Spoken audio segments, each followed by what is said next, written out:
Our channel BSIP Birbal Sahani Institute of Policy Sciences, an autonomous institute under the Department of Science and Technology, Government of India, Uttar Pradesh, Lucknow.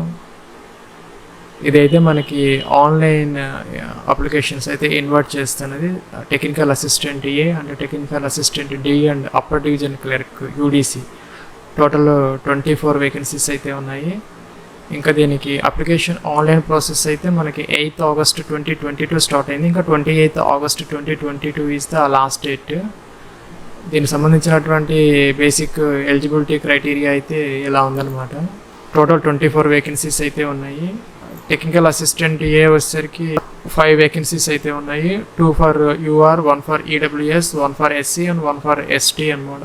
ఇంకా scale of pay level 2 applicable అయితే అవుతుంది. 19,900 నుంచి 63,200 rupees అయితే applicable అవుతుంది. ఇంకా age limit 18 to 28 years, high school with science with 50% marks, intermediate with 50% marks are equivalent, or ITI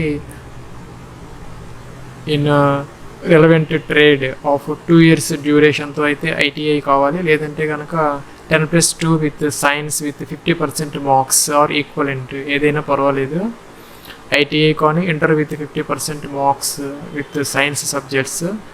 ఇంకా technical assistant D 13 vacancies అయితే ఉన్నాయి. UR, EWS, OBC, SC, ST అయితే ఉన్నాయి. దీనికి కూడాను పే స్కేల్ లెవెల్ 5 అయితే అప్లికబుల్ అవుతుంది. 29,200 నుంచి 92,300 రూపీస్ అయితే అప్లికబుల్ అవుతుంది. 18 to 28 years అయితే అప్పర్ ఏజ్ ఇచ్చారు. దీనికి సంబంధించి మనకి first class BSc or BLib or recognised equivalent qualification అయితే ఇచ్చారు. లేదంటే కనుక first class diploma in engineering or technology of 3 years full time duration.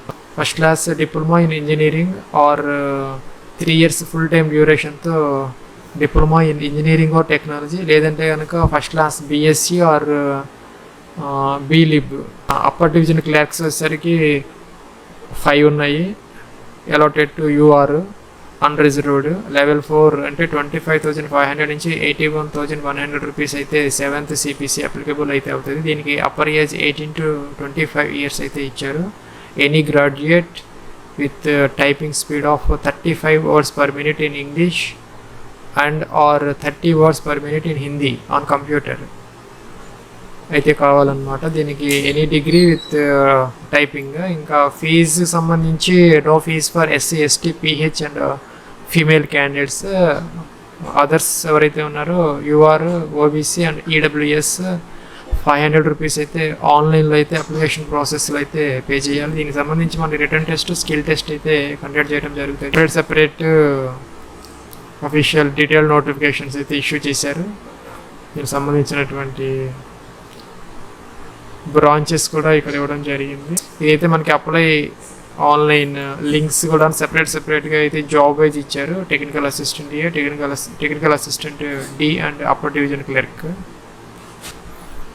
First ఇక్కడైతే మనం అప్లై జాబ్ తీసుకోవాలి. దీని మీద క్లిక్ చేస్తే మనకి లాగిన్ ఫామ్ వస్తుంది. ఇక్కడ క్రియేట్ ఏ న్యూ అకౌంట్ అని ఉంది. ఫస్ట్ మనం రిజిస్టర్ అవ్వాలి కాబట్టి న్యూ అకౌంట్ అయితే తీసుకోవాలి. ఇది యూజర్ రిజిస్ట్రేషన్ ఫాము. ఇవన్నీ కంపల్సరీ ఫీల్డ్స్. ఇక్కడ నేమ్ ఎంటర్ చేయాలి, ఈమెయిల్ ఎంటర్ చేయాలి, మొబైల్ నెంబర్ ఎంటర్ చేయాలి, డేట్ ఆఫ్ బర్త్ ఎంటర్ చేయాలి as per 10th class. Mistakes లేకుండా జాగ్రత్తగా. తర్వాత అయితే మనం ఇక్కడ రిజిస్టర్ మీ హియర్ అనాలి. ఇక్కడైతే మనకి పాస్వర్డ్ జనరేట్ అయింది. Through this we have to login and we have to change the password. Next ఇక్కడైతే మనం లాగిన్ అయితే అవ్వాలి. Registered email ID and password login అన్నాము. Well done, logged in successfully అని వచ్చింది. ఇక్కడ కంటిన్యూ అన్నాము. ఇలా అయితే వచ్చింది. You can update edit your profile details below అని వచ్చింది. Fill all form required field to go to next step. ఇక్కడైతే మనకి పర్సనల్ ఇన్ఫర్మేషన్ అయితే వస్తుంది. ఇక్కడ నేమ్, ఇక్కడ ఆధార్ నెంబర్ 12 digit, ఇక్కడ ఈమెయిల్ ID ఆటోమేటిక్ వచ్చింది, ఫోన్ నెంబర్ వచ్చింది. ఇక జనరల్ సెలెక్ట్ చేసుకోవాలి, మేల్ ఫీమేల్. ఇక్కడ ఆల్టర్నేటివ్ నెంబర్ ఉంటే ఎంటర్ చేయాలి, otherwise ignore. Father's name as per 10th class, mother's name if married, spouse name, marital status, married unmarried. ఇక్కడైతే passport size photograph JPG కానీ జేపీఈజీలో అయితే 10 KB వరకు అయితే అప్లోడ్ చేయాలి. ఇక్కడైతే సిగ్నేచర్ అప్లోడ్ చేయాలి up to 10 KB JPG are JPEG. ఇక్కడ date of birth, age ఆటోమేటిక్గా అయితే వచ్చింది. ఇక్కడ caste certificate only in PDF 100 KB upload చేయాలి. ఇంకా కేటగిరీ అయితే సెలెక్ట్ చేసుకోవాలి. జనరల్ అయితే అవసరం లేదు, అదర్వైజ్ ఇవైతే మనం అప్లోడ్ చేయాలి. ఫిజికల్లీ హ్యాండిక్యాప్ అప్లికబుల్ అయితే నాట్ అప్లికబుల్ అయితే not applicable, otherwise we have to mention here the disability. Nationality Indian ఆటోమేటిక్గా వచ్చింది. Employment already job in government, yes అయితే yes, otherwise no. Internal candidates అయితే yes, otherwise no. Internal candidates అంటే ఈ BSIPలో work చేస్తూ ఉంటే ఎస్, అదర్వైజ్ నో. ఇక్కడ పర్మనెంట్ అడ్రస్, ఇక్కడైతే కరస్పాండెన్స్ అడ్రస్ సేమ్ అయితే టిక్ ఆన్ చేసి ఇక్కడ సేవ్ అనాలి. నెక్స్ట్ వెల్ డన్ వచ్చింది. User profile submitted successfully, click on continue. Next అయితే ఇక్కడ ఫోటో, సిగ్నేచర్ అవి వచ్చాయి.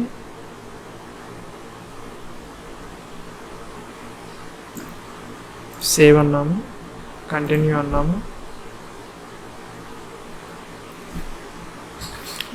నెక్స్ట్ ఇక్కడ డీటెయిల్స్ ఆఫ్ క్వాలిఫికేషన్స్ వచ్చింది.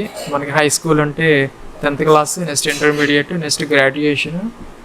అక్కడ యూనివర్సిటీ ఇవ్వాలి. ఇక్కడేమో పాసింగ్ ఇయర్, ఇక్కడేమో డివిజన్ ఫస్ట్ సెకండ్ అలాగా, ఇక్కడేమో పర్సంటేజ్ ఆఫ్ మార్క్స్. ఒకవేళ CGPA అయితే ఇక్కడ ఇవ్వాలి ఇది. ఇంకా స్పెషలైజేషన్ సైన్స్, మ్యాథ్స్ అలాగా, కామర్స్ అలాగా ఇక్కడైతే మనం అప్లోడ్ చేయాలన్నమాట. జేపీజీలో కానీ జేపీఈజీలో కానీ అప్ టు 100 KBలో 10th, inter, degree. Next save. ఇక్కడైతే the CGPA field is required అని వచ్చింది. So we have to fill these columns. Next ఇక్కడ మనకి ఎక్స్పీరియన్స్ డీటెయిల్స్ అయితే అడుగుతుంది. Chronological list of experience, no అంటే నో పెట్టుకోవచ్చు. సేవ్ అండ్ అప్డేట్, ఎస్ అంటే కనుక you have to update designation ఇవ్వాలి. ఇక్కడ స్కేల్ ఆఫ్ పే ఇవ్వాలి. ఇక్కడ name and address of employer, from and ఎప్పటి నుంచి ఎంతవరకు, ఫ్రమ్ అండ్ టు, ఇంకా ఎక్స్పీరియన్స్ ఆఫ్ ఇయర్స్ అనమాట.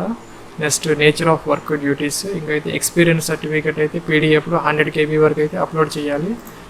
నో పెడితే అవసరం లేదు. Save and update, well done. User profile submitted successfully అని వచ్చింది. అయితే కంటిన్యూ అన్నాము. నెక్స్ట్ మనకి ఇక్కడ అప్లికేషన్ ప్రొఫార్మా అయితే వచ్చింది. కంప్లీట్ డీటెయిల్స్ అయితే వచ్చాయి.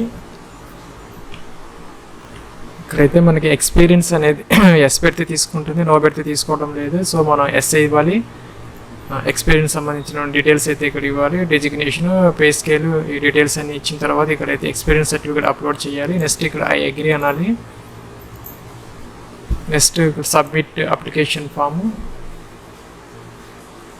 ప్లేస్ అడుగుతుంది, ప్లేస్. నెక్స్ట్ సబ్మిట్, కంటిన్యూ అన్నాము. ఇక్కడ అప్లికేషన్ ఫామ్ అయితే వచ్చింది. ఇక్కడ అమౌంట్ పేమెంట్ అడుగుతున్నది, ఫీజు మనకి జనరల్ ఇచ్చాం కాబట్టి 500 రూపీస్ అడుగుతున్నది. Otherwise SC ST PWD and women candidates అయితే కనుక ఎగ్జిమ్టెడ్. సో మనం ఇక్కడ పే నౌ అనాలి. గేట్వే ఓపెన్ అవుతుంది.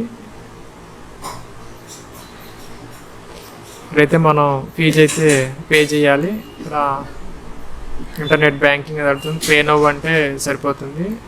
నెక్స్ట్ మనం అప్లికేషన్ ఫామ్ అయితే ప్రింట్ తీసుకోవచ్చు.